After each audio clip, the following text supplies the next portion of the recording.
think of marketing as a process and not as an event. And the longer your time horizon, as long as you have an overall strategy, tactics that you're executing on regularly and you're not skipping them or pausing them and restarting them, and then finally analyzing the data to see if you should adjust, if you should double down, if you should cut certain activities. Hey, and welcome back to Builder Funnel TV. In today's video, we are going to talk about marketing. Big surprise there, but we're actually going to talk about how marketing is a process and not an event. I think there's a lot of confusion out there around marketing being this thing, this tactic, right? It's a campaign. Let's blow up a campaign and we'll do some marketing, right? Or let's wrap our trucks. Let's put a billboard up. Let's do some signs. Like, those are all tactics, and those tend to be more events, So, or maybe see this and hear this a lot. Hey, let's redo our website. That's one of my favorite ones. That'll solve all of our problems. So that's looking at marketing through this lens of it's a thing, it's a tactic, it's an event. Really, the event is kind of the result of that. It's the result of doing those things in a strategic fashion, and that's leads produced or hits to the website. But still, we kind of want to back it up further and look at marketing for what it is, and it's a process. It's a process of doing, of learning, of analyzing, and then doing some more, learning some more, analyzing some more, and so we're going to repeat through this loop. And so I think a lot of times we get stuck in this, okay, I've got a new year coming up, I've got to figure out some tactics that I can plug in. I've got a dollar amount to spend, I'm going to budget X on marketing, and then I'm just going to fill it up with some tactics. And the problem with that is that a lot of times we just pick some tactics that sound good. Maybe we went to a conference, we heard somebody speak, we read a book, and we're like, great, that's a tactic I need to do. And that can sometimes be a good place to start, but there's a couple of missing things there. One is, does the tactic fit with your strategy? That's a very important question. And then two, do you have the tracking mechanism set up to track that tactic? Because if you don't, then you'll never be able to analyze if you actually want to keep doing that tactic or not. So let's dive into the process part of it. And so what I like to do is start with kind of a set of activities that we think fit our strategy, and then make sure we're set up to track those activities, and then we're going to execute. And we're going to execute for months. We're not going to just do something once. We're going to do this ongoing, hopefully 3, 6, 9 months. We're going to execute. As we're executing, we're going to be analyzing. We're going to be saying, hey, is this working? Are we making progress towards our goals? Are we seeing any traction with these things? If we are, great. That's a good confirmation to keep going. If we're not, then it may still be too early to tell. And this is a tough one to figure out. I wouldn't say there's a one-size-fits-all recipe for this, but a lot of times we quit too early. So I would say hang in there as long as you're seeing, glimmers of something. You're going, hey, I feel like we're still on the right track, and I'm going to be patient. A good example of that is actually with our podcast that we started. And I knew, based on, doing things prior that take some time to build up, I figured, hey, podcasting is probably going to take a while. I told the team, we're not even going to look at reconsidering this strategy for a year. We're going to do this for a year, and then we're going to decide, do we want to keep doing this? And if I had just said, hey, let's start podcasting, and we did that for 3, 4, 5 months, and we looked at everything, we would have said, hey, this is a waste of time.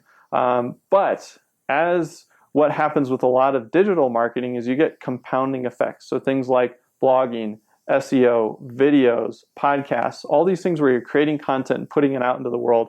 A lot of times it's this just really slow, and then it starts to rise towards the end. And that's what we saw with the podcast. And that's what we see so often with website traffic from blogging. And so you've got to commit to tactics that fit a strategy, and then stick with them, analyze them, but stick with them long enough, and then look at the data and go, okay, we did all these things, and we put the tracking mechanisms in place.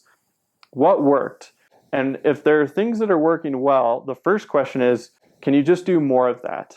Can you double that? Can you triple that? Would that get you to the place you want to go? The things that weren't working well, can you adjust those? Maybe they were the right things, but you didn't go about them the right way. So maybe you can change tactically how you were doing it. Maybe you need to test different subject lines. Maybe you need to test different creative. Maybe you need to test different approach. And so the first, I think, tendency for a lot of people is to say, hey, I did that, it didn't work, it's worthless.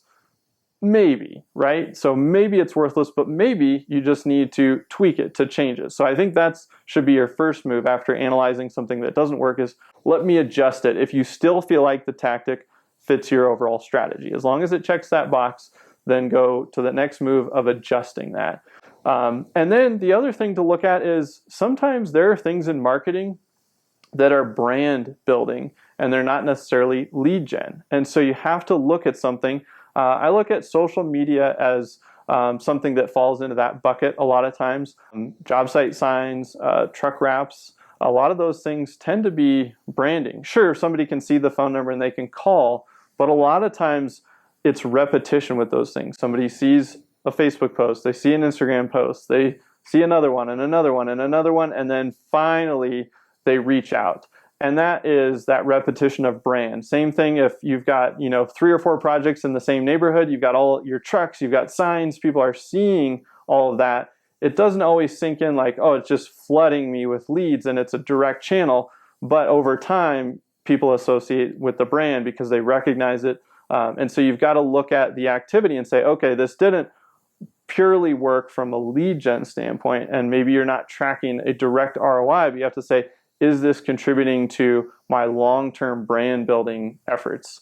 And that's something that you might say, yeah, I'm willing to spend X dollars a month or X dollars a year on these types of activities because I know they will result in that long-term game plan that I'm looking for. A good example of that can actually be trade shows.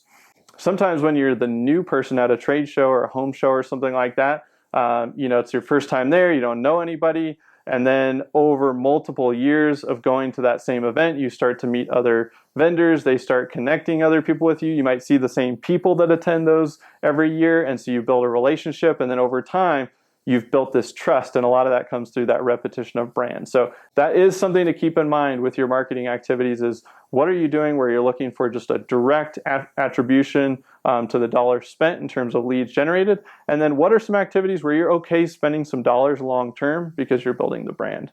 All right, let's talk about another piece here that fits into why marketing is such a process.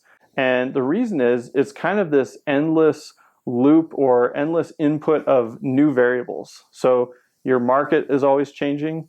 Your customers are always changing. The way they shop and buy and look for people and companies to hire is always changing. Your competition is always changing.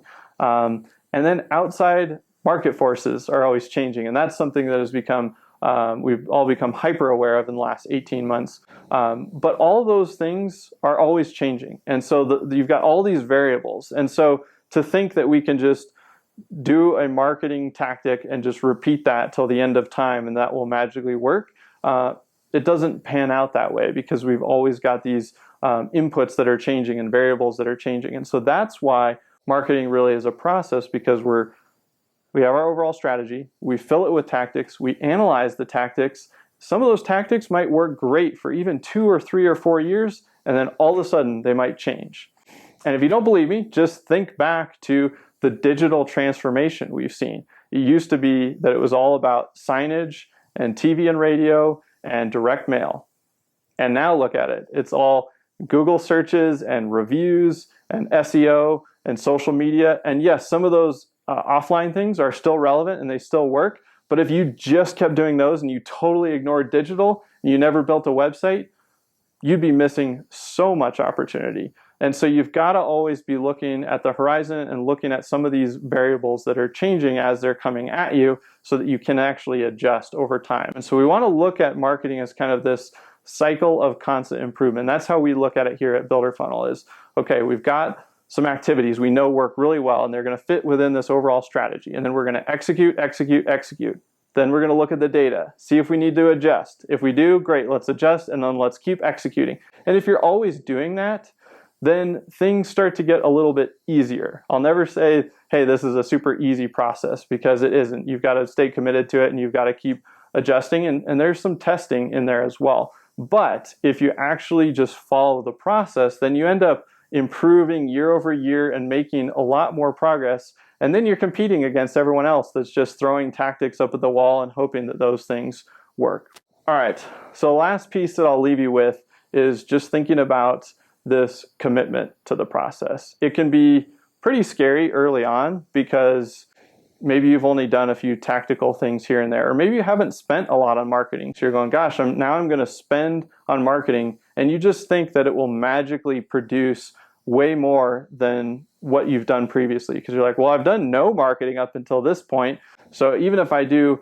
$10,000 worth of marketing, like that should just flood in the leads. And that's not really how marketing works either. You've built a business on word of mouth and referral, and that has grown organically, and now you're getting into this new world of marketing. And so you've got to start out with the strategy, the tactics, and then commit to this process year over year. The first year is going to be painful. You might spend a lot of money and not see much return in the way of what you're looking for, because you're probably expecting that you'll just get flooded with leads. Maybe you will, but there's a good chance that you're going to see progress, but you'll have had your expectations up here, and you'll maybe come halfway there, a quarter, 3/4, wherever you end up. Year two gets a lot more fun, because you're building on all of that first year's foundation that you've built. You've got all this data to work with now, so you can actually see, oh, like that worked pretty well, but these 3 things didn't. So, well, I'll at least do more of this, because I'll be able to improve my output there, and then I'm still going to adjust these and see what I want to do with these other activities. But now you've actually got some real data to work with. So year two typically is a lot more fun, and if you're doing digital marketing, then you've got a whole year of content and SEO that you've built up, and now you're building on top of that. And so you're going to go a lot faster. And then each year after that should get progressively, I don't want to say easier, but the process gets a little bit easier, because you're used to it, and you also have more and more data, and you're compounding on past years' successes. And so my parting words to you would be, think of marketing as a process and not as an event. And the longer your time horizon, as long as you have an overall strategy, tactics that you're executing on regularly, and you're not skipping them or pausing them and restarting them, and then finally analyzing the data to see if you should adjust, if you should double down, if you should cut certain activities, then you'll be in a really, really good spot in 2, 3, 4 years down the road. And nobody likes to hear that, because it's 2, 3, 4 years down the road, and we all want, results today. But 2, 3, 4 years comes really, really quickly. So stick with the process, and we'll see you next time here on Builder Funnel TV.